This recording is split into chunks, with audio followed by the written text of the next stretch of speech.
Okay, gandang araw na naman. Ayan. So, mag-vlog tayo. Papakita ko pala nga yung mga isda akong gapi. Ayan. Ito yung full gold gapi na nilagaan ko dati. Ayan. May mga anak na siya. Hindi pa pala ako napag-water change. Ito yung P-dirt. Madami-dami yan dati. Nangamatay na pabayaan dahil nag-aaral ako. Dito naman meron akong red lace. Big mama size. Pag dumami, mag-out din ako. Ito, mga RDSS. So, ito, sobrang dami na ng mga to. 30 yata yung sinama ko na sa parent nila. So, ito, yung koi gapi natin. Yan, magta-transfer ako ng anak niya dyan mamaya. Ito, mga chops. May kasama pa palang to. Balon molly. Ito naman yung natin, half black yellow, tapos ito blue. Tapos dito naman yung half black blue. Ito mga ibon kong makukulit. Ayan, nakikigulo pa.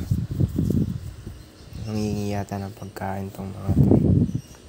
Tatapang, nangangagat to. Ito naman yung mga fry natin na gapi, mga paanak ko lang ng mga yan. Ayan. Ito transfer ko ng iba dyan kasi malalaki na. Ayan, ang dami Itong beta, dalawang beta natin. Ito chops yun. Ito yung transfer ko. Mga koi gapi, yan yung lilipat ko sa parent nila. Pipili lang ako ng mga malalaki. Ganda. Ito, kaka-transfer ko lang na isang araw, di ko binidyo. Ito, gold. Ito, chops lang yan, pero may mga magagandang kulay.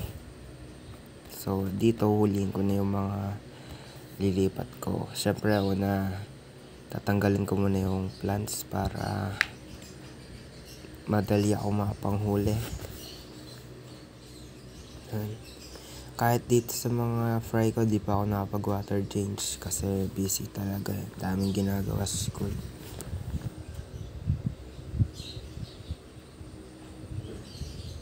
Yan. So, pagkatas kong tanggalin yung plants, so huliin ko na yung mga yan. Pipiliin ko pala yung mga may red spot na sa ulo, yung may mga kulay na. Tapos iiwan ko yung mga medyo walang kulay. Tayin ko munang lumaki pa.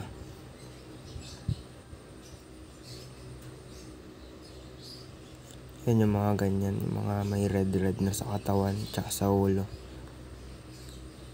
Tsaka pag may nakita akong dyan, tatanggalin ko na pero di ko naman tatapon.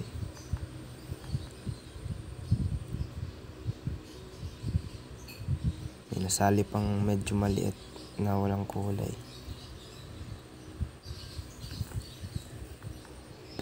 Bali, dalawang strain pala yung nasa lalagyanan na yan.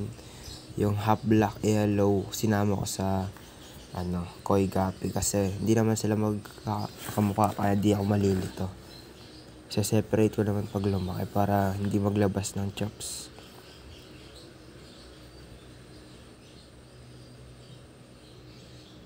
Yung mga ganyan yung kukuhanin ko.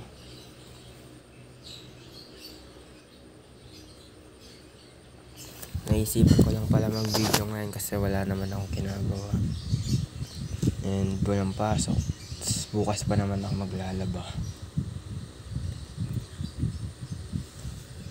Yung lilipat ko lang ngayon na fry yung koi. Sunod naman yung mga ibang strain kasi gagawin pa akong iba. Yan, pinipili ko niya. Ang hirap mamili. Ang dami kasi nila. Mga 40 pieces yata yun. Ito, ibang lalagyan na naman to pero koi yan. Koi gapi. Pipili lang ako ng mga medyo malaki. Second batch pala to. Yung nauna is first batch na paanak natin sa koi gapi natin na breeder. So, same process. Tatanggalin natin yung plants para madaling hulihin. Yan, gapi grass pala yan. Dati ang konti lang yan, ang bilis dumami. Medyo nahihirapan pala akong mamili dito ng mga isda kasi sobrang dami talaga nila. Mga 60 pesos yata ito. 2 string. Lilikot pa nila. Yan.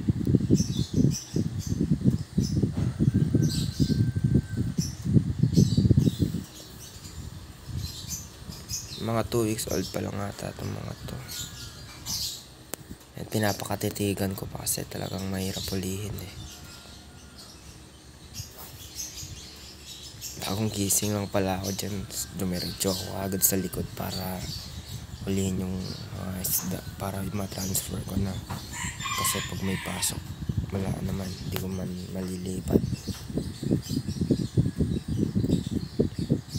Hirap na lang ulihin kasi malilabot talaga.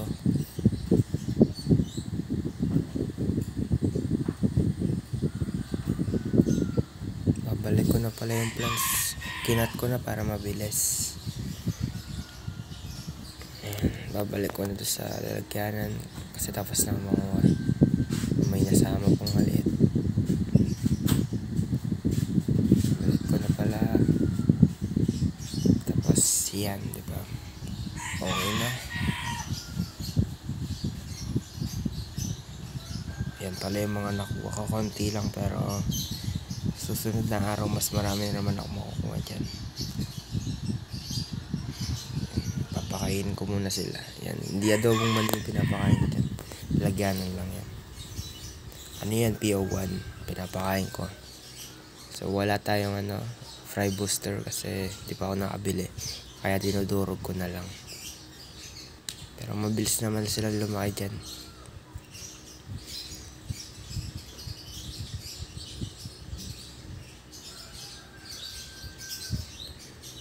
Ganito. Wala pinapakain ko sila, malikot sila. Yan. Tsaka sila nagtitipon-tipon.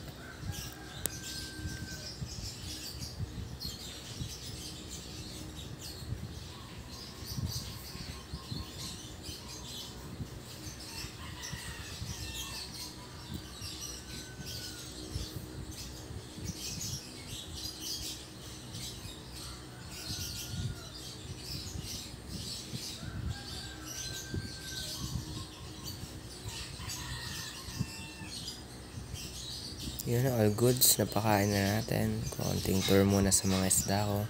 Yan, bagong transfer na isang araw. Ito, yung pinagkuha na natin. Yan. Ito, ano rin yan kay Gapi. Tapos ito, mga beta.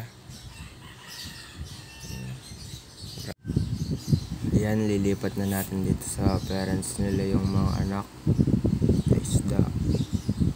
Yan, ilang peraso lang itong mga 10 pesos yata. Yan yung parents nila. Yan, pair lang yan, hindi trayo.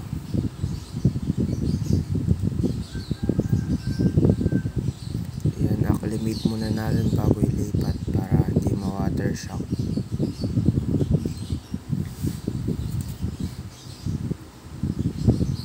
Yan, lilikot ng mga to.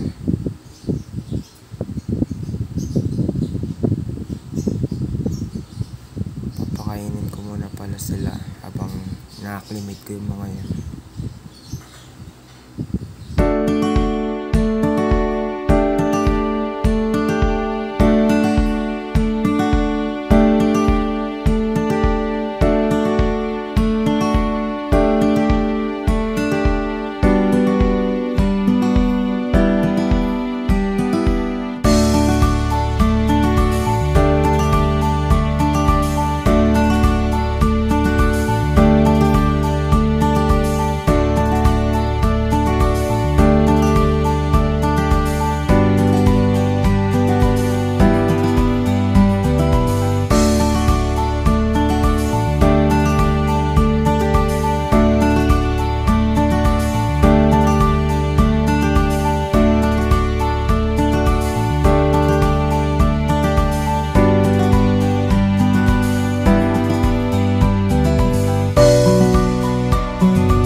i-release ko na yung isda dyan sa lalagyanan.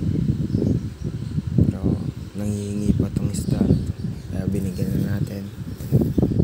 Ayan. Papawalan na natin tong mga to para maluwag yung lalagyanan.